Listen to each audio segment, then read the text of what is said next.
Hola a todos, y sean profundamente bienvenidos a un nuevo episodio de nuestro podcast. Hoy tengo algo verdaderamente especial preparado para ustedes. No es un simple resumen, no es una lista de consejos fríos ni un manual académico sobre cómo vivir. Hoy, amigos míos, los invito a que se sirvan una buena taza de café, o un té caliente, se sienten cómodamente, y me acompañen en un viaje. Un viaje largo, profundo, íntimo, directamente hacia el núcleo de lo que significa ser humano. Hoy vamos a explorar las páginas de un texto maravilloso, una colección de historias que actúan como verdaderas semillas para el alma. Y quiero comenzar nuestra travesía de hoy con una frase de Barbara de Angelis que me dejó pensando durante días. Ella dice, nunca pierdes por amar. Solo pierdes cuando te contienes, cuando guardas ese amor para ti mismo. Qué poderosa declaración, ¿verdad?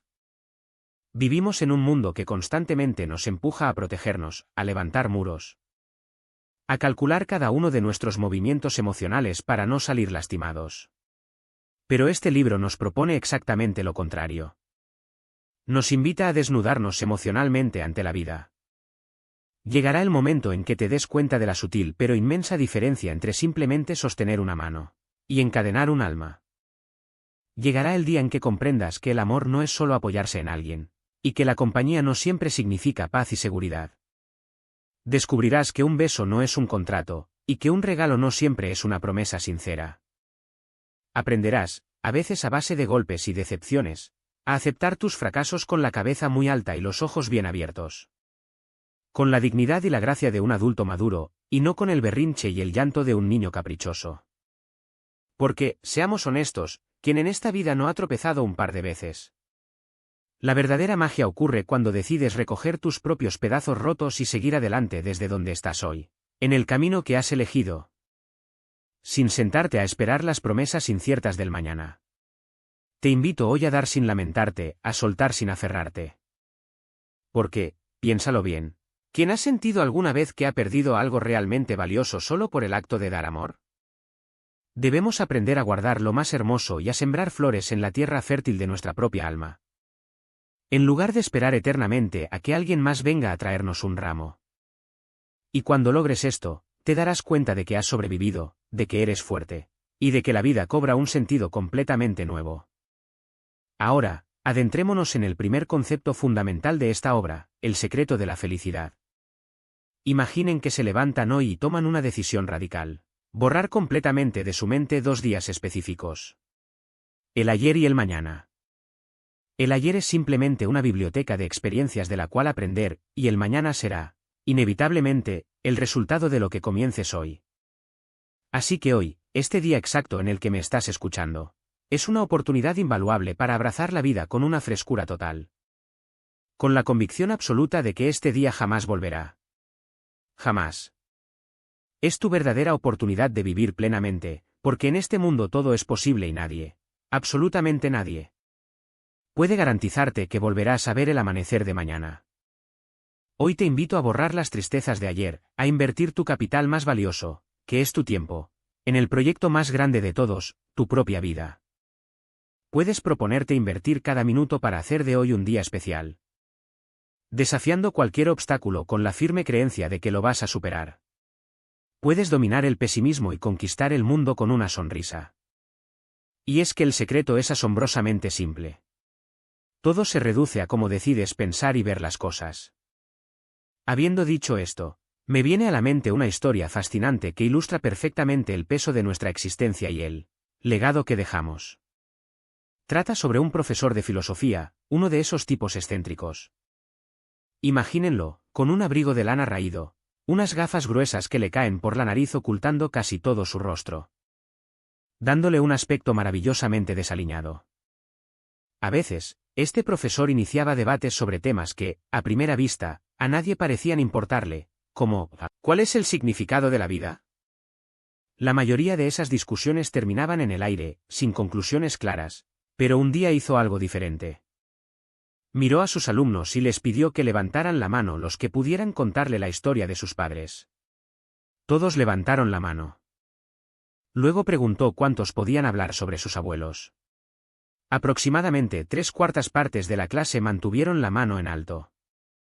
Pero entonces, lanzó la pregunta clave, ¿cuántos de ustedes pueden contarme la historia de sus bisabuelos? El silencio inundó el aula.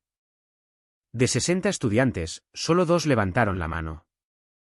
El profesor se quitó las gafas y, con una voz cargada de solemnidad, les dijo, piénsenlo profundamente. Han pasado apenas 2 generaciones, y casi nadie sabe quiénes fueron sus bisabuelos. Quizás hayan visto alguna fotografía antigua, desteñida, guardada en una vieja caja de tabaco mohosa. O tal vez escucharon alguna anécdota familiar sobre alguien que caminaba 5 millas para ir a la escuela. Pero, ¿cuántos de ustedes realmente conocen a sus ancestros? ¿Saben qué pensaban, de qué se sentían orgullosos, cuáles eran sus miedos o sus sueños más profundos?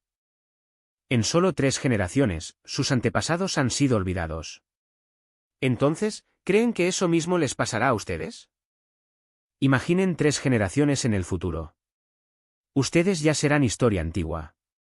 En las sillas donde hoy se sientan, estarán sus tataranietos. ¿Sabrán ellos algo de ustedes? ¿O también se hundirán en el abismo del olvido? ¿Qué legado van a dejar? La elección, damas y caballeros, es completamente suya. Ese día, cuando la clase terminó, ningún alumno salió corriendo como de costumbre. Todos se quedaron pegados a sus asientos, reflexionando sobre el peso de su propia existencia. Y esa reflexión nos lleva inevitablemente a la importancia de conocernos a nosotros mismos, de saber quiénes somos y qué queremos.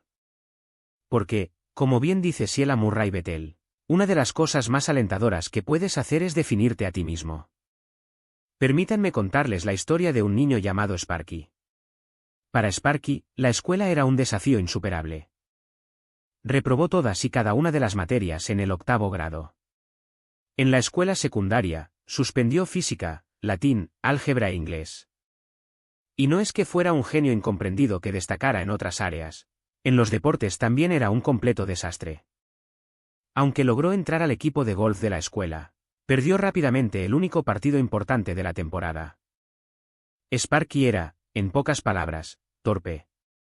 No es que los demás lo odiaran, simplemente lo ignoraban. Era tan invisible que se sorprendía genuinamente si un compañero lo saludaba fuera de clases. Nunca salió con una chica, el miedo al rechazo lo paralizaba. Sparky era considerado un fracasado, y él lo sabía. Todos lo sabían. Así que, simplemente, se resignó a ello. Sin embargo, había una pequeña luz en la vida de Sparky, el dibujo. Él estaba inmensamente orgulloso de su habilidad artística, aunque, por supuesto, nadie más parecía notarla. En su último año de secundaria, envió algunas caricaturas a los editores del anuario escolar, pero fueron rechazadas. A pesar de ese duro golpe, Sparky estaba tan convencido de su talento que decidió convertirse en un artista profesional. Al graduarse, escribió una carta a los estudios de Walt Disney. Le pidieron muestras de su trabajo. Sparky invirtió incontables horas creando sus mejores dibujos. Los envió con la esperanza palpitante de quien se juega la vida. La respuesta de Disney llegó, y una vez más, fue un rotundo no. Otro rechazo aplastante para un chico acostumbrado al fracaso. Pero entonces, Sparky tomó una decisión monumental. Decidió escribir y dibujar la autobiografía de su propio fracaso. Describió su infancia, la historia de un niño al que todo le salía mal. Creó un personaje basado en sí mismo, un niño perdedor llamado Charlie Brown. Así es, amigos míos. Ese niño torpe, que reprobaba todo y cuyos dibujos fueron rechazados una y otra vez, era nada menos que Charles Schulz. El creador de Peanuts, Snoopy y Charlie Brown, una de las tiras cómicas más famosas e icónicas de toda la historia. Sparky nos enseña que el rechazo no define nuestro valor, sino que a veces es el cincel que esculpe nuestra verdadera vocación. Y hablando de vocación y de amor, es fascinante notar cómo el verdadero amor a menudo opera en el más absoluto silencio, oculto a los ojos del mundo, pidiendo nada a cambio. Les quiero relatar una de las historias más conmovedoras que he leído jamás. Es sobre una joven madre que acababa de dar a luz. Cuando el doctor le entregó ese pequeño bultito envuelto en mantas, ella, radiante de felicidad, retiró la tela para ver el rostro de su bebé. De repente, soltó un grito ahogado. El médico, Incapaz de sostenerle la mirada, se giró hacia la ventana. Su hermoso bebé, su hijo recién nacido, había nacido sin orejas. El tiempo pasó. Afortunadamente, el niño demostró tener una audición perfecta, el problema era únicamente estético, un defecto físico severo. Un día, el niño llegó corriendo de la escuela, se arrojó a los brazos de su madre, y bañado en lágrimas. Le confesó la tragedia de su existencia escolar: mamá, un niño me llamó monstruo. La madre sintió que el corazón se le rompía en 1000 pedazos, sabiendo que este era solo el principio de una vida llena de crueldades. El niño creció y se convirtió en un joven apuesto y brillante, como si la naturaleza intentara compensar su defecto. Sus compañeros lo apreciaban por su intelecto. Habría sido el presidente de su clase si no fuera por esa deformidad. Era un estudiante excepcional en literatura y música. Un día, el padre del joven habló con el médico de la familia. Le preguntó si había alguna esperanza, algún milagro médico que pudiera ayudar a su hijo. El doctor le explicó que era posible realizar un injerto de oídos, pero necesitaban a alguien dispuesto a donarlos. Así comenzó una búsqueda desesperada por un donante. Pasaron 2 largos años sin resultados. Hasta que una mañana, el padre llamó al joven y le dijo: hijo, ve a empacar tus cosas. Vamos al hospital. Tu madre y yo hemos encontrado a alguien dispuesto a donarte sus oídos, pero la identidad del donante debe permanecer en el más estricto secreto. La cirugía fue un éxito rotundo. Un milagro. La vida del joven cambió para siempre. Su talento despegó sin las cadenas del complejo físico, brilló en la universidad, se casó y tuvo una exitosa carrera diplomática. Pero durante años, una duda lo carcomía. Presionaba a su padre constantemente: papá, necesito saber quién me dio tanto. Necesito saber quién sacrificó parte de su cuerpo por mí, para poder devolvérselo de alguna manera. Su padre siempre respondía lo mismo: no creo que jamás puedas pagarle lo que hizo por ti, hijo. Pero el acuerdo fue mantener el secreto. Los años pasaron, y el secreto permaneció guardado bajo llave. Hasta que llegó el que sería el día más oscuro en la vida de aquel joven. Estaba de pie junto a su padre, frente al ataúd abierto de su madre recién fallecida. El padre, con una ternura infinita y las manos temblorosas, se acercó al cuerpo sin vida de su esposa. Lentamente, levantó el espeso cabello castaño rojizo que enmarcaba el rostro de la mujer. Y allí, el hijo lo vio. Su madre no tenía orejas. El padre, con lágrimas en los ojos, le susurró: ella siempre dijo que estaba muy feliz de haberse dejado crecer el cabello. Y, a decir verdad, nunca dejó de ser hermosa, ¿no crees, hijo? El joven se derrumbó. En ese instante comprendió que la verdadera belleza de una persona no reside en su apariencia exterior, sino en la inmensidad de su corazón. Lo que realmente tiene valor no es lo que podemos ver, sino lo que es invisible a los ojos. El amor verdadero, amigos míos, no se encuentra en las grandes declaraciones públicas ni en lo que todos saben, sino en esos sacrificios profundos y dolorosos que hacemos en el silencio, donde nadie nos ve, donde nadie nos aplaude. Y al hablar de sacrificios, debemos hablar también de los riesgos que tomamos en la vida. Grace Hopper decía que un barco está muy seguro cuando está anclado en el puerto, pero que los barcos no fueron construidos para eso. Esta reflexión me lleva a la historia de Jack. Era de noche y Jack conducía desesperadamente por la carretera. «¡Quítense del medio, tortugas!», gritaba mientras golpeaba el volante, esquivando autos a toda velocidad. Iba rebasando un vehículo tras otro, tocando el claxon, con la ansiedad consumiéndolo. De repente, las temidas luces azules parpadearon en su espejo retrovisor. Un coche de policía. «¡Oh, genial!», maldijo Jack. «Justo lo que me faltaba esta noche». Frenó bruscamente y se detuvo en el arcén. Un policía grande y robusto salió del coche patrulla y caminó hacia él con una lentitud exasperante. Cada segundo se sentía como una eternidad. Finalmente, el oficial llegó a la ventanilla. Iluminó el rostro de Jack con su linterna y le pidió que bajara el cristal. «Buenas noches». «¿Sabe por qué lo detuve?», preguntó el oficial.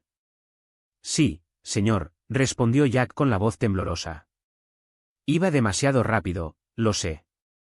Pero tengo una emergencia enorme». Mi hermana me llamó al trabajo. Mi madre no va a pasar de esta noche. Tiene cáncer y ha estado muy mal en los últimos 6 meses. Solo intentaba llegar a casa para verla una última vez. Jack estaba al borde del llanto. El policía lo miró fijamente, tomó sus documentos, fue a su patrulla y regresó minutos después. Le entregó la licencia y le dijo: siento mucho lo de su madre, Jack. Considerando su situación, he decidido dejarlo ir con una advertencia. Pero por favor, conduzca con cuidado. Su familia ya está pasando por un mal momento, no querrán que usted termine en la sala de emergencias también. Jack agradeció profusamente y continuó su camino, un poco más calmado, por la carretera que lo llevaba al hogar de su infancia. Al llegar a la vieja casa, todo estaba en un silencio sepulcral, solo interrumpido por el tic-tac del viejo reloj del abuelo. Su hermana Suzie estaba en la cocina. Se abrazaron. Jack corrió a la habitación de su madre. Al empujar la puerta, la vio allí, pequeña y frágil, iluminada por la luz pálida de una lámpara. «¡Mamá!», exclamó Jack, corriendo a su lado. La anciana abrió sus cansados ojos azules y le sonrió débilmente. «Jackie. Estás aquí. Sabía que vendrías». Jack se sentó a su lado, conteniendo las lágrimas. «Por supuesto que vine, mamá. Quería ver cómo estabas». Pero su madre, con esa intuición inquebrantable que solo tienen las madres al borde de la eternidad, lo miró a los ojos y le dijo: «Yo ya sé cómo estoy, hijo. Me estoy muriendo. Lo que quiero saber es cómo estás tú. ¿Cómo va ese negocio de bienes raíces?». Jack suspiró, sintiendo el peso de la sinceridad que aquel momento exigía. «Va igual que siempre, mamá. Gano buen dinero, tenemos lo que necesitamos. Pero, la verdad es que ya no me siento satisfecho. Al principio amaba mi trabajo. Me encantaba ayudar a las parejas jóvenes a encontrar su hogar. Pero ahora todo se ha vuelto una rutina vacía. Ya no siento pasión». Su madre asintió débilmente. «¿Y qué piensas hacer al respecto?». Jack miró al suelo. «Giovanni, el dueño del restaurante italiano del centro, me ofreció enseñarme a cocinar. Quiere que sea su aprendiz y que, cuando él se retire, yo me haga cargo del restaurante. Mamá, tú sabes cuánto amo cocinar. Pero es una locura. Es un riesgo enorme. No sé nada sobre administrar un restaurante. Tengo miedo de perderlo todo y perjudicar a mi esposa y a mi familia. Es una apuesta demasiado grande». La habitación quedó en un silencio denso. Entonces, la anciana madre apretó la mano de su hijo con la poca fuerza que le quedaba y le dijo, con una claridad sorprendente: «Jack. El deseo de ser feliz no tiene nada de egoísta. Escúchame bien. Un poeta dijo una vez que, de todas las palabras tristes que pueden salir de la boca o de la pluma de un hombre, las más tristes son. Podría haber sido. Si no te arriesgas ahora, hijo mío, te pasarás el resto de tu vida viviendo en el arrepentimiento». Jack sintió que algo se rompía dentro de él, pero de una manera liberadora. Las palabras de su madre penetraron hasta lo más profundo de su ser. Unas horas después, esa misma madrugada, su madre falleció en paz. Mientras Jack se sentaba en el porche al amanecer, viendo cómo las estrellas se desvanecían ante la luz del nuevo día, miró al cielo y prometió: «Te escuché, mamá. No viviré una vida de arrepentimiento. Voy a tomar el riesgo. Lo haré». Y así, la muerte de una madre fue la chispa que encendió la verdadera vida de su hijo. Esta historia sobre aceptar el cambio y las realidades crudas de la vida, me hace pensar en cómo nuestras percepciones moldean nuestra empatía.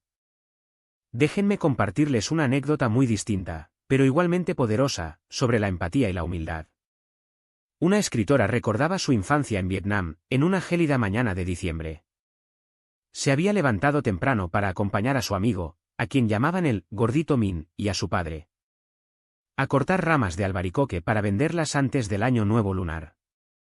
Era una familia extremadamente pobre. Vivían de cultivar vegetales en un pedacito de tierra y de cortar estas ramas una vez al año. Cuando la niña se asomó por la ventana de la casa de Min, vio una escena que la dejó perpleja. Min y sus hermanos menores estaban sentados alrededor de una vieja olla de hierro ennegrecida por el hollín. ¿Y qué había dentro? Engrudo. Sí, esa pasta pegajosa hecha de harina de trigo y agua que nosotros usábamos en la escuela para pegar papel. La niña estaba horrorizada al ver a los niños meter sus cucharas en el engrudo, sumergirlas en un poco de salsa de pescado y comerlo con evidente apetito. ¿Vas a desayunar?, le preguntó Min, feliz. Ella, con la brutal honestidad de la infancia, soltó: el engrudo no se puede comer. ¡Qué asco! Min, ofendido, le retiró la mirada y la ignoró por el resto del día. De alguna manera, los padres de la niña se enteraron de su despectivo comentario. A la mañana siguiente, cuando ella despertó y fue al comedor, encontró a su madre poniendo una olla humeante sobre la mesa. Su padre se frotó las manos y dijo alegremente: «¡Qué frío hace!». A desayunar. Era una olla de engrudo. Harina de trigo hervida en agua. Su padre tomó sus palillos, untó un poco de aquella pasta en salsa de pescado con chile, y comenzó a comer con un disfrute genuino. Su madre hizo lo mismo, sonriendo. La niña, atónita y tras unos minutos de confusión, probó un bocado. No sabía a nada, era insípido. Fue entonces cuando su padre, con un tono suave pero firme, le dio una de las lecciones más grandes de su vida. «Hija», le dijo, «nunca debes discriminar o menospreciar a alguien solo porque sus costumbres o su forma de vida te resulten extrañas o pobres. Los platillos deliciosos que comemos en esta casa y el desayuno humilde de la familia de Min, ambos provienen del mismo lugar. Del sudor y el trabajo humano. En este mundo, nada de lo que ayuda a un ser humano a sobrevivir debería sernos ajeno. Si miras a las personas con una mente abierta y un corazón dispuesto a entender, nunca pronunciarás palabras que hieran el alma de otros». Desde aquella mañana, la niña creció sin sentir miedo ni rechazo por ninguna forma de vida. Viajó por pueblos marginados, durmió sobre montones de paja oliendo a estiércol de vaca sin quejarse, y comió platos extraños en todo el mundo. Años más tarde, Min, ahora un exitoso floricultor, le escribió una carta donde decía: «Crecimos gracias a aquellos desayunos de engrudo». Ella le mostró la carta a su padre y le dijo: «Yo también, papá». «Qué maravilla, ¿verdad?». Como una experiencia tan simple puede romper las barreras del prejuicio. Y hablando de las cosas que valoramos y guardamos, permítanme llevarlos a reflexionar sobre los pequeños cajones de la vida. Una escritora contaba que, cuando su abuelo falleció, abrió una pequeña caja de metal que él siempre guardaba con llave. Dentro, solo encontró su testamento, donde le heredaba un diminuto pedazo de tierra triangular. Suficiente apenas para sembrar unos tomates y espinacas. Frente a esa tierra, ella lloró al darse cuenta de lo corta e impredecible que es la vida. Inspirada, decidió hacer su propio testamento y guardarlo en una cajita con llave. Tenía solo 8 años, así que dejaba sus juguetes y sus gorras a sus amigos. Pero a medida que fue creciendo, viajando por el mundo, comenzó a llenar la caja, y luego otras cajas, con pequeños tesoros y recuerdos de sus viajes. Una peineta de carey, flores secas, una concha de mar, una piedra curiosa. Guardaba estas cosas pensando que algún día, cuando ella ya no estuviera, se las dejaría a sus seres queridos como símbolo de su paso por el mundo. Sus habitaciones se llenaron de estas cajas herméticamente cerradas. Hasta que un día, miró la caja vacía de su abuelo, aquella que solo tuvo un papel, y tuvo una epifanía deslumbrante. Sacó todos sus objetos preciados, en lugar de guardarlos para cuando muriera, comenzó a regalarlos a sus amigos y familiares en ese mismo instante. Vio la felicidad en los ojos de quienes recibían sus regalos. Comprendió una verdad aplastante: el amor no es algo que se pueda guardar en cajas.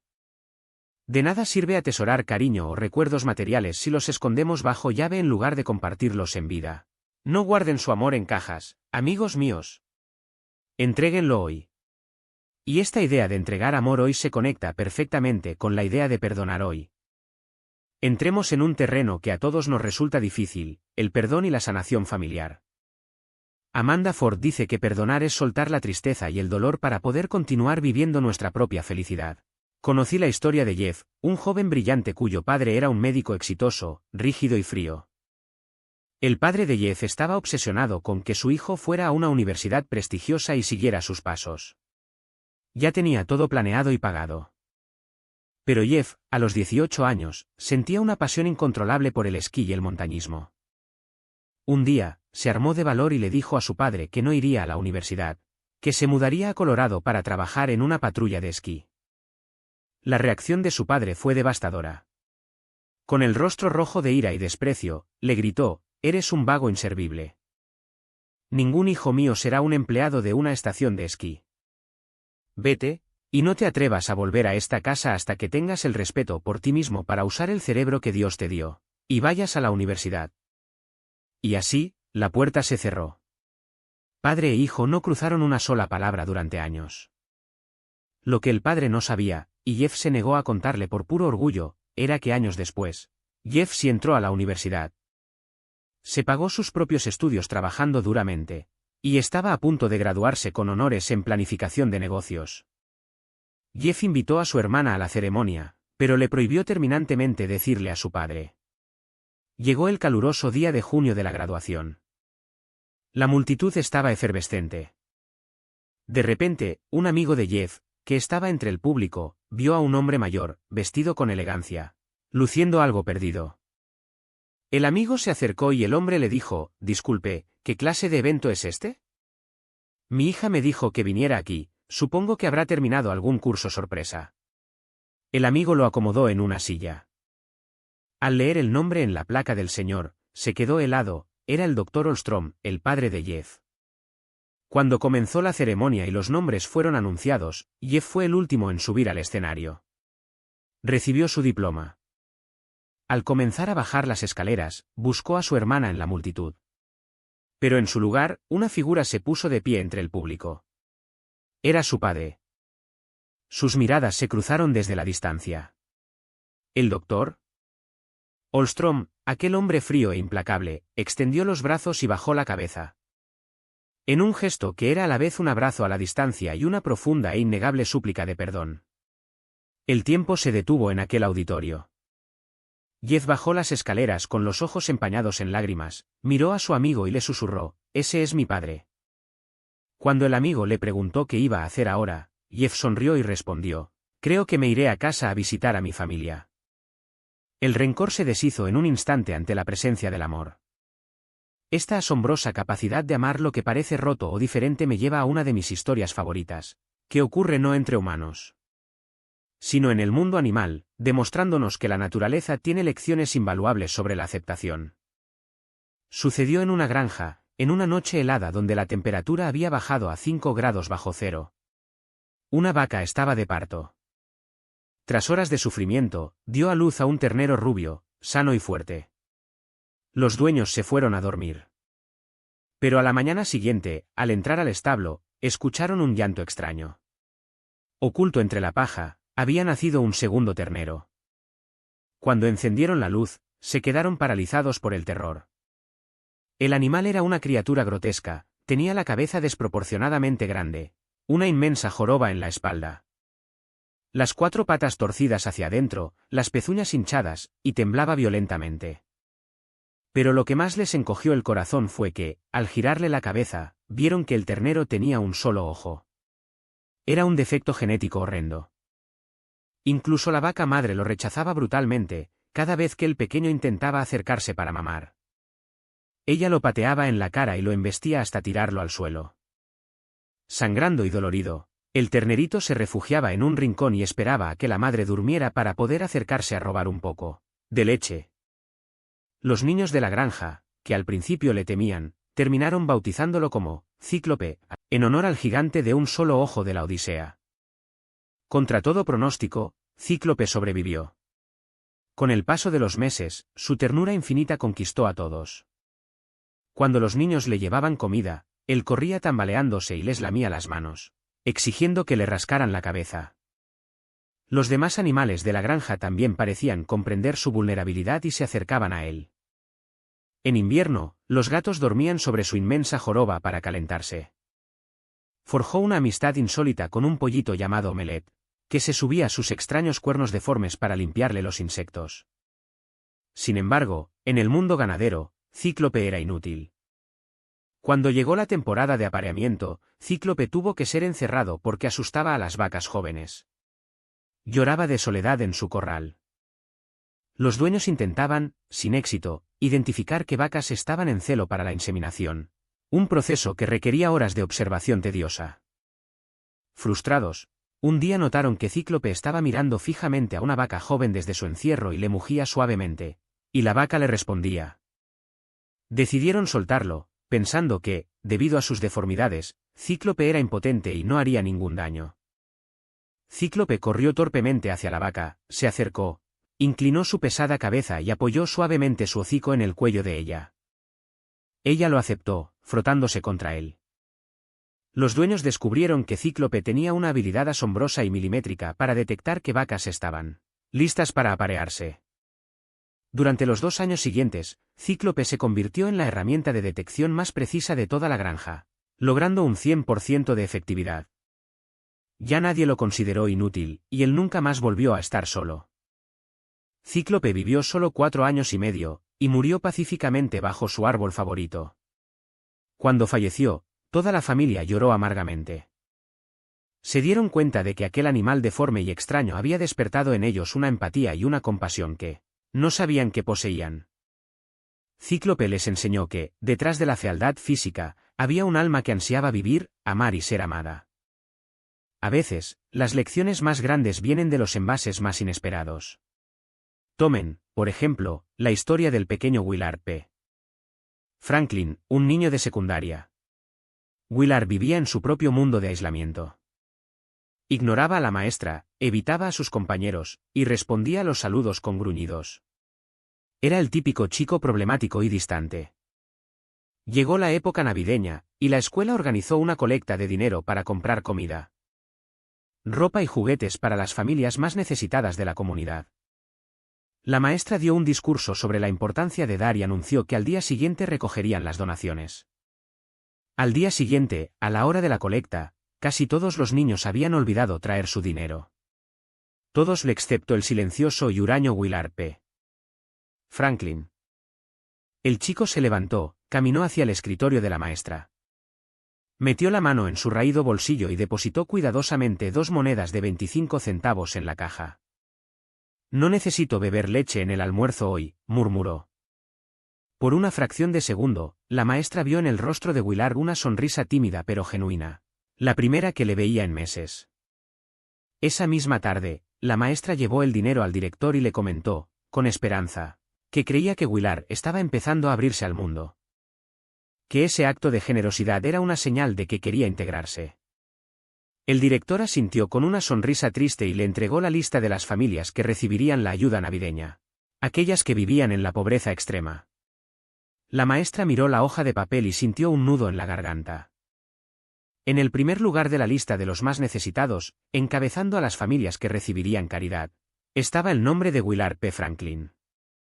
El niño que había donado su único almuerzo era el niño más pobre de toda la escuela.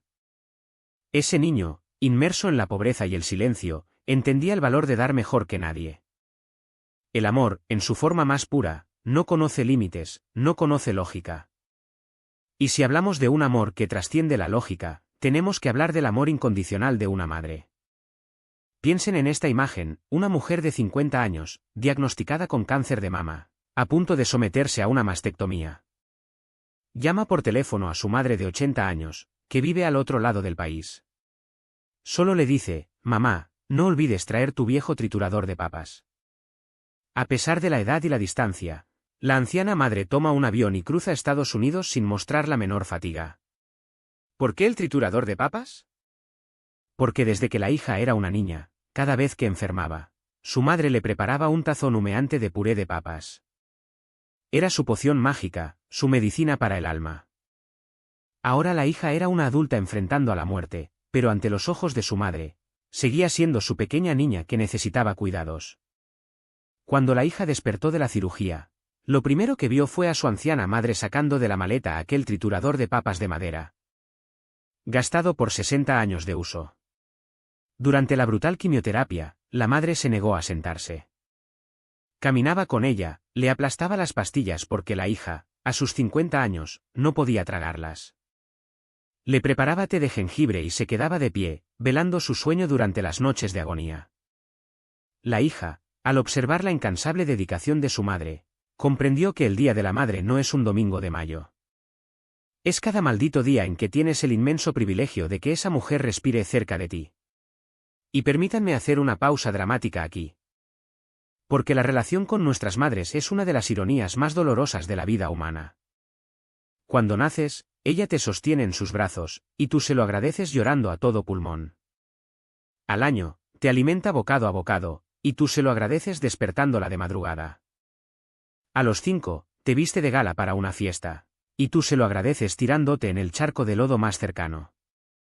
A los 13, te sugiere un corte de pelo, y tú le gritas que está pasada de moda. A los 15, ella te espera con ansias al volver del trabajo, y tú te encierras en tu cuarto dando un portazo. A los 18, llora de orgullo en tu graduación, y tú te vas de fiesta con tus amigos ignorándola. A los 20, te pregunta con quién sales, y le contestas que no es asunto suyo. A los 30, te da consejos para criar a tus hijos, y le dices con soberbia que los tiempos han cambiado. A los 40, te llama para recordarte un cumpleaños, y le dices fastidiado, mamá, estoy muy ocupado. Y a los 50.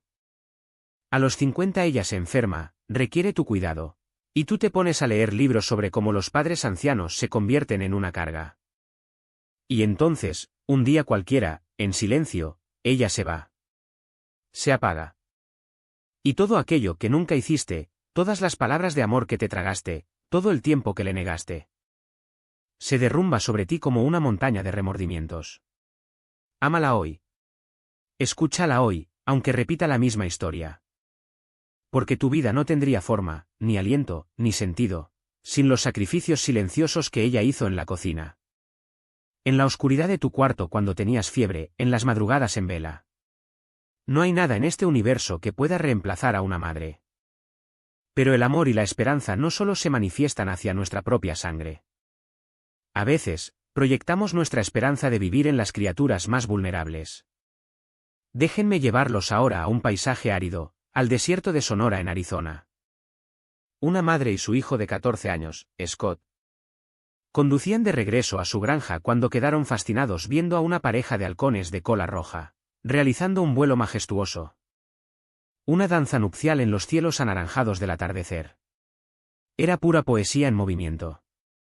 De pronto, un sonido seco rompió la magia, ¡bam! Un disparo de rifle provino de una camioneta que lo rebasó. El hijo gritó horrorizado al ver que uno de los halcones, alcanzado por la bala, se desplomaba en espiral, cayendo al asfalto justo cuando un enorme camión de 18 ruedas le pasaba por encima, lanzando su cuerpo destrozado a un lado de la vía. Madre e hijo detuvieron el coche y corrieron hacia el ave. El halcón estaba de espaldas, con un ala destrozada, un hueso expuesto, el pico abierto en una agonía silenciosa. Y sus feroces ojos amarillos dilatados por el terror. Su hermosa cola roja había quedado reducida a unas pocas plumas rotas. Tenemos que hacer algo, rogó Scott. Llevaron al animal a casa y llamaron a un veterinario, quien, al escuchar la magnitud de las heridas, recomendó la eutanasia. Nunca volverá a volar, se morirá de hambre, sentenció. Tenía toda la lógica del mundo. Pero Scott, con la fe inquebrantable de la juventud, se negó a rendirse. No vale la pena intentarlo, mamá. Bautizaron al halcón como Chin, luchador. Durante 3 semanas, el halcón se negó a comer o beber, tenían que inyectarle agua con una jeringa. Parecía catatónico. Una mañana, cerró los ojos y su cuerpo quedó inerte. Scott, desesperado, buscaba un latido bajo las plumas ensangrentadas. La madre, en un último intento desesperado, recordó un viejo truco de granjeros y le virtió unas gotas de whisky en la garganta. Increíblemente, el halcón abrió los ojos y tomó agua del cuenco. Estaba vivo. Comenzó un proceso de rehabilitación que parecía imposible. Scott construyó una jaula inmensa en el patio y colocó una rama a 10 centímetros del suelo. El halcón no podía ni saltar eso. Pero Scott la iba subiendo gradualmente, semana a semana, obligando al ave a usar sus garras y su pico para trepar, compensando el ala inútil. Pasaron los meses, llegó el invierno, el halcón perdió las plumas por el estrés. Parecía un anciano calvo y moribundo. Pero le dieron vitaminas y renació. Llegó la primavera. Sin embargo, el halcón comenzó a mostrar una profunda melancolía. Un día lo encontraron aleteando desesperadamente su ala sana y gritando hacia el cielo. Al levantar la vista, la madre y el hijo entendieron, en lo alto de las nubes, volaba otro halcón de cola roja. ¿Era su pareja? ¿Había volado 30 millas buscándolo durante meses? A la mañana siguiente, el halcón chin había desaparecido. Había trepado la malla de casi 3 metros de altura con el pico y una sola garra, y se había dejado caer hacia la libertad, incapaz de volar. La familia pensó que los coyotes lo devorarían de inmediato. Sin embargo, el halcón regresó una semana después, arrastrándose hasta el porche, muerto de hambre, para pedir comida. Le dieron carne, y el ave, con un esfuerzo titánico, dio unos saltitos y se lanzó al viento, aleteando con su ala buena y arrastrando la otra. Logrando planear torpemente hasta perderse en el monte, mientras la hembra volaba en círculos sobre él, animándolo con sus chillidos. Pasaron 9 años. Scott ya era un joven adulto de 23 años. Un amigo le comentó que había visto a un halcón con un ala destrozada sobreviviendo en el desierto. La madre condujo horas, caminó por arroyos secos y zarzas espinosas, impulsada por una esperanza loca. Finalmente, en medio del matorral, vio a una gran hembra de halcón posada en una rama. Y allí, debajo de ella, protegido por la sombra de su compañera, estaba un halcón viejo, con un ala retorcida y calvo. Era Chin. Estaba vivo. Las lágrimas rodaron por el rostro de la madre. Esa visión era la prueba definitiva del poder de la fe y de la resiliencia de la vida. Aislada en ese paraje salvaje, ella comprendió que el esfuerzo, la terquedad de un niño de 14 años, y el amor incondicional, habían fabricado un milagro. Porque cuando nos enfrentamos a un desafío, el instinto humano debe ser encontrar la forma de atravesarlo. No de buscar una salida fácil para evadirlo. Y si hablamos de atravesar el fuego, la historia de Jason nos da una bofetada de inspiración. A sus 27 años, joven, fuerte, trabajando en la construcción con su padre, caminando sobre vigas de acero desde los 14 años. Recibió el diagnóstico que congela la sangre, esclerosis múltiple. El médico, con una voz robótica y fría, le sentenció: terminarás en una silla de ruedas, perderás la vista, perderás el control de tus esfínteres. Jason sintió que el mundo se abría bajo sus pies. Solo pensaba en no decepcionar a su padre, a su familia.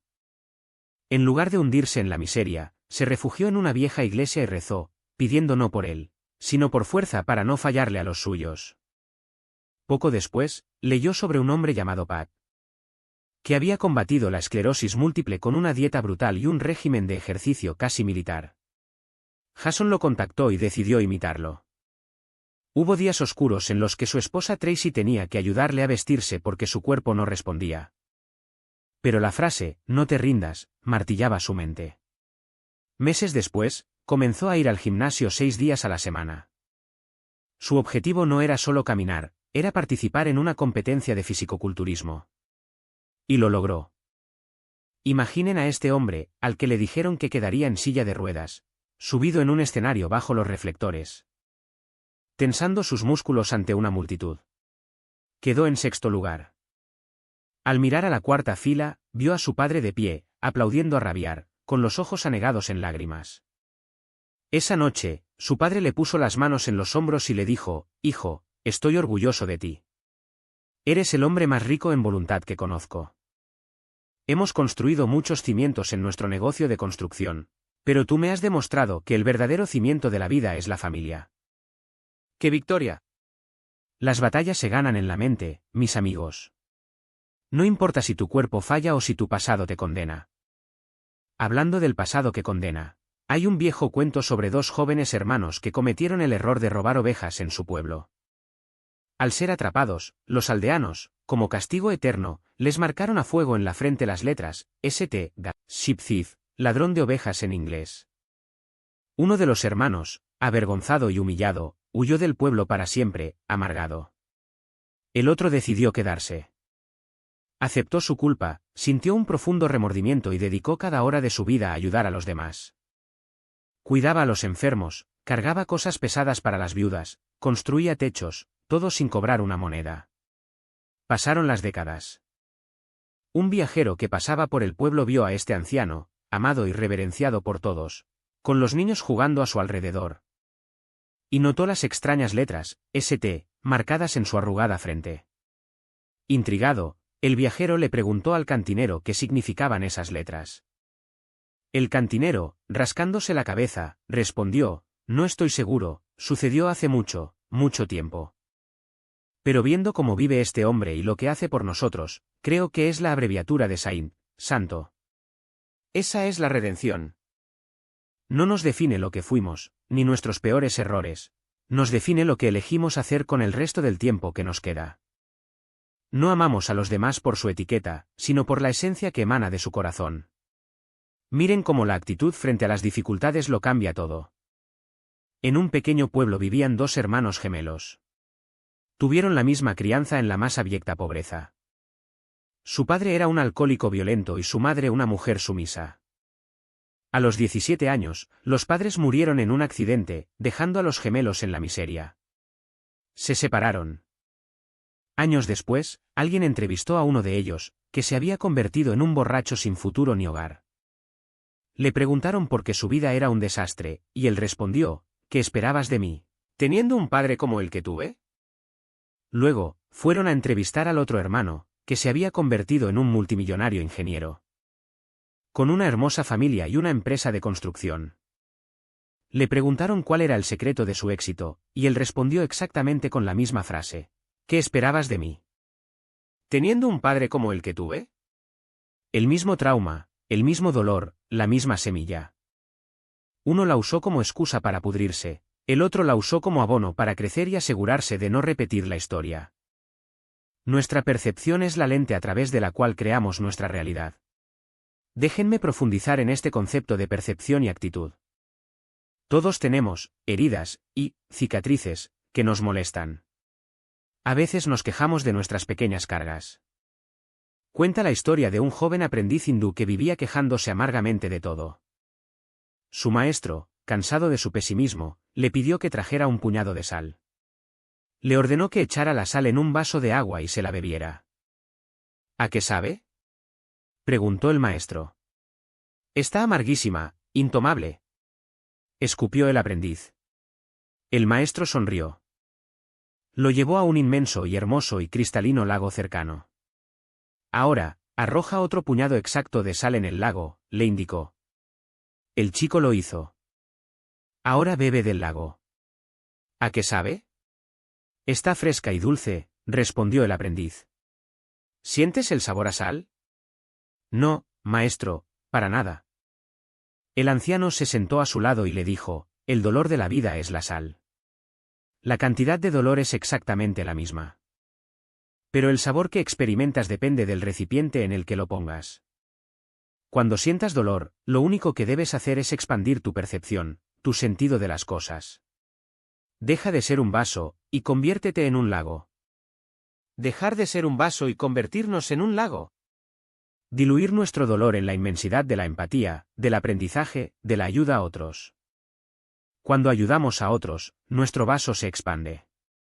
Pensemos en Susie, una niña de apenas 6 años. Un día vio a su madre cocinando un estofado para llevárselo a la vecina, la señora Smith. Susie preguntó por qué. Su madre le explicó con dulzura: la señora Smith acaba de perder a su hija. Su corazón está completamente roto. Cuando alguien tiene el corazón roto, el dolor es tan grande que no pueden hacer las cosas cotidianas, ni cocinar. Como somos una comunidad, debemos ayudarla. Ella nunca volverá a abrazar a su niña. Susie se quedó pensando seriamente en esto. Unos minutos después, cruzó la calle y tocó la puerta de la señora Smith. La mujer abrió la puerta, con los ojos rojos e hinchados de tanto llorar, con una voz vacía. ¿Qué sucede, Susie? La niña abrió su manita y le extendió una pequeña curita, un parche adhesivo. Mi mamá me dijo que su corazón está roto, dijo Susie con total inocencia, así que pensé que esto podría ayudar a curarlo. La señora Smith se quedó atónita. Rompió a llorar, pero esta vez con lágrimas de una dulzura agridulce. Se arrodilló, abrazó a la niña y le dijo que ese era el mejor regalo que le habían dado. Compró un llavero de acrílico transparente y puso la curita de Susie adentro. Lo llevaba a todas partes, no como un amuleto mágico que borraba el dolor, sino como un recordatorio constante de que, aunque el dolor de perder a una hija jamás desaparece, existen gestos de amor puro en el mundo que te dan fuerzas para seguir adelante. Las palabras amables pueden ser cortas, pero sus ecos son realmente infinitos. Y hablando de ecos infinitos y de corazones rotos, imaginen la agonía mental de Bob, un joven de 16 años, al enterarse de que su hermanita Peggy, de tan solo 7 años, tenía cáncer terminal. Bob reaccionó con furia. Odiaba al mundo, odiaba a Dios, odiaba la injusticia de todo. Se encerraba en su cuarto a llorar y a golpear las paredes. Cuando visitaba a Peggy en la habitación 32 del hospital, forzaba una sonrisa y evadía el tema, creyendo que protegía a la niña. Peggy, por su parte, nunca perdía la sonrisa. Había recortado y pegado en la pared de su cuarto 62 pequeñas muñecas de papel. Decía que eran sus amigos. Peggy murió 2 semanas después de su 8º cumpleaños. Bob, devastado, volvió a la habitación del hospital para recoger las cosas de su hermanita. Al ver la pared llena de las 62 muñequitas de papel, decidió guardarlas en una caja. Fue entonces, al despegarlas una por una, que descubrió algo que le heló la sangre. Detrás de cada muñequita, Peggy había escrito un nombre. Ter. Abby. Nicole. Justin. Chris. Bob reconoció uno de los nombres. Era el del mejor amigo de Peggy en el hospital, un niño que había fallecido un año atrás. De pronto, la desgarradora verdad lo golpeó. Las 62 muñecas de papel representaban a todos los niños de la planta de oncología que habían muerto, desde que Peggy fue ingresada. Y cuando despegó la última muñeca, la número 62, la que estaba pintada de color púrpura, el favorito de Peggy, vio el nombre de la propia Peggy escrito con su letra temblorosa en el reverso. Peggy siempre lo supo. Sabía que se iba a morir. Sabía el destino de todos sus amiguitos. Pero en lugar de amargarse y deprimirse como su hermano mayor, ella eligió celebrar la vida de cada uno de ellos. Eligió enfocarse en la alegría de haberlos conocido. Las muñecas no eran un monumento fúnebre, eran un testimonio de amor. Bob lloró amargamente, arrepentido de haber desperdiciado los últimos días de su hermana evadiendo la realidad en lugar de conectarse con ella. Pero al mirar la muñequita púrpura, sintió que Peggy le estaba transfiriendo su coraje. Decidió que, a partir de ese momento, adoptaría la actitud de su hermana, buscar la luz incluso en los pasillos más oscuros del miedo. El presente es el único regalo que tenemos, por eso se llama presente. Qué poderoso es cambiar nuestra perspectiva. Ver la oportunidad en la tragedia. Scott, el hombre paralítico del que les hablé antes. Esperen, aún no les he contado la historia de Scott en su totalidad. Scott era un esquiador profesional, un atleta olímpico, un hombre que vivía para conquistar montañas. Un día, a causa de un tumor en la columna, perdió la movilidad de su pecho hacia abajo. Quedó confinado a una silla de ruedas, con 3 hijos pequeños de 7, 5 y 2 años. Su esposa estaba devastada. Veía la silla de ruedas como una prisión, el fin de los viajes de campamento, el fin de la vida como la conocían. Los médicos le decían a la esposa que le quitara toda esperanza a Scott de volver a caminar, para evitar frustraciones. Pero los niños no entendían de eso. Ellos jugaban con la silla de ruedas, se subían a ella, se reían a carcajadas cuando su padre chocaba. Le gritaban, «Levántate, papi, inténtalo de nuevo». En medio de esa depresión, la esposa de Scott se inscribió en una clase de pintura para distraerse. En la primera clase, el profesor de arte les enseñó un concepto fundamental: para pintar un objeto complejo, no debes intentar pintar el objeto en sí, sino el espacio negativo. Es decir, debes dibujar el aire y el espacio vacío que rodea al objeto. Un día, sentada frente a un denso bosque de pinos, la esposa intentaba pintar el espacio negativo entre las ramas. Y allí tuvo una revelación mística. comprendió que ella había estado mirando su vida enfocada únicamente en los obstáculos, el tumor, la silla de ruedas, la parálisis. Lo que ya no podían hacer. Pero al ver el mundo a través del espacio negativo, empezó a ver, de repente, por dónde sí podía pasar la silla de ruedas de Scott. Vio los caminos abiertos, vio la risa de sus hijos, vio que el amor seguía intacto, vio las posibilidades. Modificó su visión, y al hacerlo, recuperó la vida. Todo depende de cómo mires. Marilyn King, atleta del equipo olímpico de Estados Unidos de pentatlón. Sufrió un accidente automovilístico a pocos meses de las pruebas para los Juegos Olímpicos de 1980. Su columna vertebral quedó severamente dañada. Los médicos le prohibieron cualquier tipo de movimiento físico. Tenía que estar en reposo absoluto. Para una atleta de élite, esto era una sentencia de muerte deportiva. Pero Marilyn no se rindió. Si no podía entrenar su cuerpo, entrenaría su mente. Alquiló decenas de películas de los campeones mundiales de las 5 disciplinas: vallas, lanzamiento de peso, salto de altura, salto de longitud y carrera de velocidad. Y se dedicó a verlas. 12, 14 horas al día. Veía las cintas en cámara lenta, cuadro por cuadro. Luego, cerraba los ojos y visualizaba, con un detalle abrumador, cada movimiento, cada contracción muscular, la respiración, el olor de la pista, el sonido del viento. Hizo esto durante meses. No movió un solo músculo de su cuerpo, pero su cerebro estaba corriendo la carrera 1000 veces al día. Cuando por fin los médicos descubrieron que su problema era un disco abultado y le permitieron levantarse, quedaban apenas semanas para las pruebas.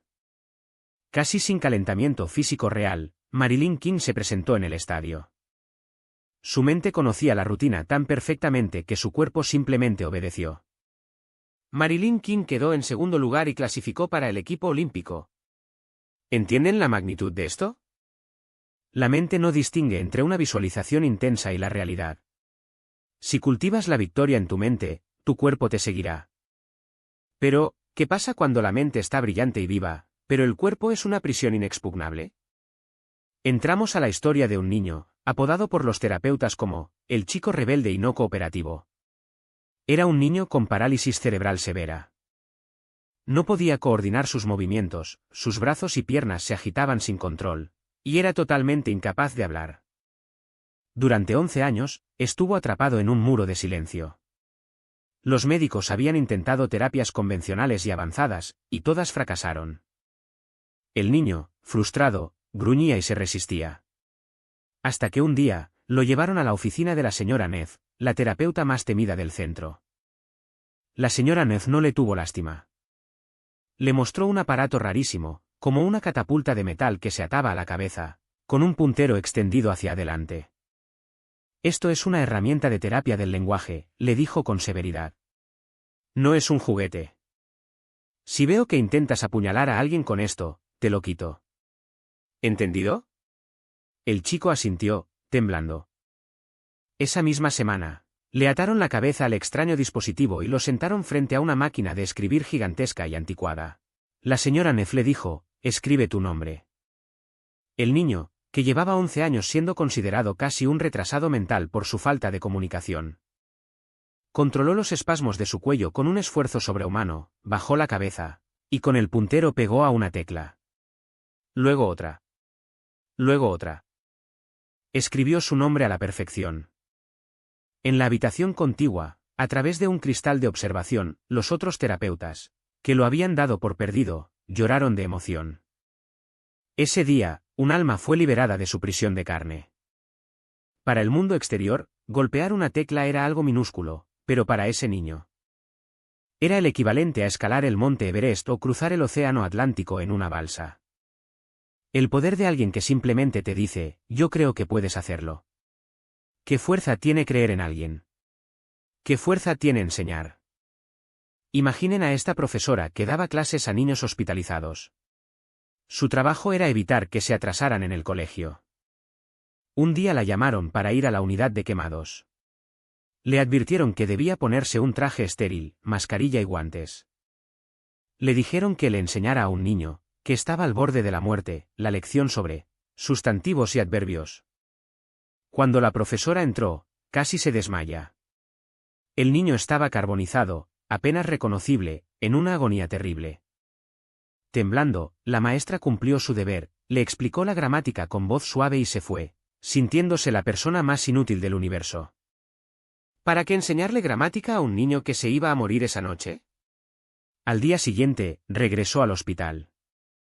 La enfermera la interceptó en el pasillo. ¿Qué le hizo usted a ese niño? La profesora, asustada, se disculpó, pensando que lo había agotado. No, le dijo la enfermera, desde su clase de ayer, el niño cambió por completo. Dejó de dejarse morir. Empezó a cooperar con el tratamiento. Empezó a luchar por su vida. Semanas después, cuando el niño estuvo a salvo, le explicó a la enfermera qué había pasado. Él había decidido rendirse. El dolor era demasiado. Pero entonces entró la profesora y le empezó a hablar de sustantivos y adverbios. El niño pensó en su interior. Ellos no enviarían a una maestra a enseñarle sustantivos y adverbios a un niño moribundo. ¿Verdad? Deben creer que voy a vivir. Esa simple rutina, esa normalidad de la lección de gramática, fue la cuerda que lo sacó del pozo de la muerte. Y de las lecciones pasamos a los maestros invisibles de nuestra vida. Un joven estudiante universitario trabajaba lavando platos para pagar sus estudios. Vivía estresado, reprobando materias de física y química, pegando notas de estudio en las lavadoras del restaurante. A punto de colapsar, le ofrecieron un trabajo mucho mejor pagado: cuidar a una pareja de ancianos los fines de semana. Solo tenía que ayudarles a acostarse, levantarse y cocinarles algo. Aceptó. La anciana amaba la música. A pesar de estar muy frágil, se sentaba en un piano viejo, al que le faltaban teclas, y tocaba. Un día, se ofreció a enseñarle a tocar el piano al joven estudiante, para poner un poco de alegría en su vida. El chico empezó a aprender, a ir a las salas de música de la universidad a practicar. La casa de los ancianos se llenó de música y risas. Pero en las vacaciones de Navidad, la anciana enfermó y falleció. La familia decidió meter al anciano viudo a un asilo. El joven, devastado, perdió no solo su trabajo, sino a su amiga del alma.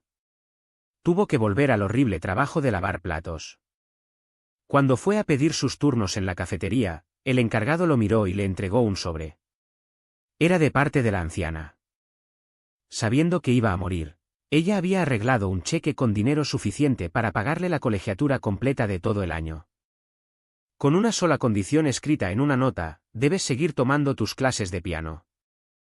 El joven, con lágrimas en los ojos, fue al conservatorio, se sentó frente al piano y tocó la melodía más hermosa y triste que había tocado jamás. El amor y la gratitud resonaron en cada nota. La gratitud, un tema complejo. Porque a veces, la falta de ella nos deja lecciones que arden en la memoria. Como aquel niño de 13 años. Todos los sábados, su padre lo llevaba de paseo al puerto, a mirar los barcos y a curiosear en tiendas de antigüedades. A la vuelta, el padre solía detenerse en la heladería, La Reina, y le compraba al niño un cono de helado de chocolate de 10 centavos. El padre solía pedir uno de vainilla. Era el paraíso. Un día, regresando a casa, llegaron a la intersección donde debían decidir si ir a la heladería o directo a casa. El padre, con tono alegre, le preguntó al hijo: ¿tienes ganas de un helado hoy? El niño, emocionado, respondió: claro que sí, papá, ¿qué sería mejor? Pero entonces el padre le dijo algo inesperado: estoy de acuerdo. ¿Qué te parece si hoy me invitas tú? El niño se quedó paralizado. 20 centavos. El padre le estaba pidiendo que gastara 20 centavos de sus ahorros. El niño ganaba 25 centavos a la semana por hacer tareas. Su padre siempre le había inculcado el valor del ahorro. En un momento de pura mezquindad, de un egoísmo ciego, el niño dijo: bueno, pensándolo bien, creo que no tengo ganas de un helado hoy. El padre, sin cambiar el semblante, con una voz suave, respondió: está bien, hijo. Y giró el volante hacia la casa. En el instante en que el coche dobló la esquina, el niño se dio cuenta de su inmensa estupidez. Miró a su padre. Un hombre trabajador, que le compraba helados siempre, que le dedicaba sus sábados. Y él, por no gastar 2 malditas monedas de 10 centavos, le había negado un helado. Papá, espera, da la vuelta, yo invito. Rogó el niño, consumido por la vergüenza. Pero el padre, sereno, dijo, no te preocupes, la verdad no necesitamos el helado. El viaje a casa fue el más largo y silencioso de la vida del niño. El padre jamás le reprochó nada, nunca se mostró ofendido. Pero esa lección silenciosa se grabó a fuego en el corazón del muchacho. Aprendió que la generosidad no se mide en monedas, y que a veces decir, gracias, no es suficiente. Hay que demostrarlo. A la semana siguiente, al llegar a la esquina, el niño se adelantó y le dijo, papá, ¿tienes ganas de un helado hoy? Yo invito. ¿Cuántas veces en la vida nos comportamos como ese niño de 13 años con las personas que más nos dan? A veces perdemos la oportunidad de honrar a los nuestros por estupideces, por pequeñas mentiras o por orgullo. El padre de Jason entendía esto a la perfección. Jason era un adolescente de 16 años en España. Un día, su padre le pidió que llevara el coche al taller en el pueblo de Mijas, a 18 millas de distancia, y que lo recogiera a las 4 de la tarde. Jason dejó el coche y se fue a un cine cercano. Las películas lo atraparon tanto que perdió la noción del tiempo. Salió del cine a las 6 de la tarde. Llegaba 2 horas tarde. Entrando en pánico, recogió el coche y fue a buscar a su padre, que lo esperaba pacientemente en la esquina. Jason inventó una mentira elaborada, papá, perdóname. El mecánico encontró una falla compleja y tardó horas en repararla. El padre lo miró con una tristeza abrumadora. Jason, estoy muy decepcionado de que me mientas. Cuando vi que no llegabas, llamé al taller, y me dijeron que no habías ido a buscar el coche. Sé que el coche estaba listo hace horas. Jason, rojo de vergüenza, confesó que se había ido al cine. El padre, con voz quebrada, le dijo, no estoy enfadado contigo, hijo. Estoy enfadado conmigo mismo. Si después de 16 años criando a mi hijo, él siente que tiene que mentirme, entonces he fracasado miserablemente como padre. Necesito caminar a casa para reflexionar sobre qué he hecho mal en todos estos años. Y el padre se dio la vuelta y empezó a caminar. 18 millas. En la oscuridad de la noche, por caminos de tierra. Jason, llorando a mares, se subió al coche y condujo a la velocidad de los pasos de su padre durante horas, rogándole por la ventana que subiera. Pidiéndole perdón. Pero el padre caminó en silencio, sufriendo físicamente para purgar el supuesto fracaso de su crianza. Esa fue la lección más dolorosa y efectiva que Jason recibió. Nunca más, en sus 87 años de vida, volvió a decir una mentira. Un jefe sabe liderar con el ejemplo y con la paciencia, no con el despido y el grito. Les cuento de Debbie, una joven contratada en la tienda de helados y lácteos del padre de un amigo. En su primer día, Debbie fue un desastre bíblico. Cobró mal, entregó pedidos equivocados, derramó galones de leche y rompió envases. El hijo del dueño, exasperado, fue a la oficina de su padre y le exigió que la despidiera de inmediato. El padre, observando desde la ventana, salió calmadamente, se acercó a la temblorosa y llorosa Debbie. Le puso una mano en el hombro y le dijo en voz alta, para que todos escucharan, Debbie, he estado observando cómo atiendes. Vi cómo le entregaste el pedido a la señora Forbus. Nunca en mi vida había visto a la señora Forbus sonreír o ser tan educada con alguien en esta tienda. Tienes un talento especial para hacer felices a los clientes. Sigue haciéndolo así. Debbie se secó las lágrimas, infló el pecho de orgullo, y a partir de ese segundo, se transformó. Durante los siguientes 16 años, fue la empleada más leal, brillante y valiosa que tuvo esa empresa. Un elogio a tiempo, enfocado en la única virtud visible en medio de un mar de errores. Salvó la carrera de una persona y le dio a la empresa a su mejor trabajadora.